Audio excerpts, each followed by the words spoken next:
Moi, j'ai pas très envie, docteur, de vous poser des questions. En fait,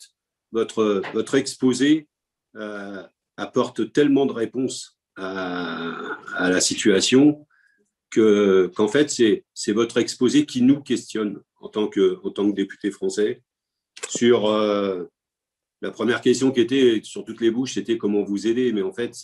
c'est comment nous, députés, comment l'exécutif français, comment le président de la République, comment notre position comme membre permanent du Conseil de sécurité des Nations Unies, comment notre position dans l'Union européenne, comment notre position au sein de la francophonie, comment notre position dans les relations avec les différents pays d'Afrique et avec différents pouvoirs,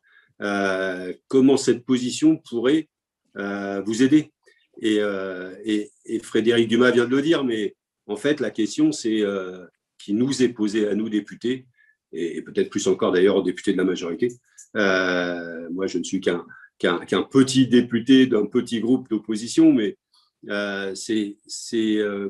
comment on demande, par exemple, que soit ressorti le rapport publié il y a 10 ans et comment les préconisations sont mises en œuvre, comment dans tous nos traités internationaux et dans tous nos traités commerciaux, on met au cœur les problématiques que vous nous avez exposées, comment on fait pas silence en fait. Et je crois que ce que vous avez besoin, je pense, c'est comme ça en tout cas que je l'ai compris, c'est qu'on n'en parle pas qu'une fois à l'occasion de l'audition de notre commission, mais qu'en fait,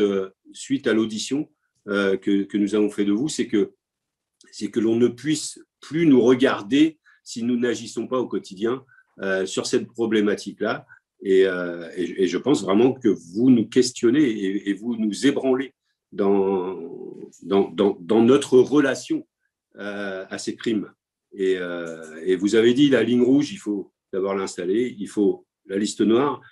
la faire, mais après avoir le courage, parce qu'on voit trop, y compris nous, membres de la Commission des Affaires étrangères, on a trop vu de complaisance avec des dictateurs, avec des criminels sous prétexte de réel politique, sous prétexte de traités commerciaux, de défense des intérêts de la France, de tous ces sujets-là qui seraient parfois considérés comme supérieurs à la problématique que vous nous avez posée ce matin. Vous nous l'avez posé, nous devons inverser notre logiciel et considérer que les droits de l'homme, les droits des femmes, la justice doit être supérieur à tout le reste, à tout ce qui est business, à tout ce qui est…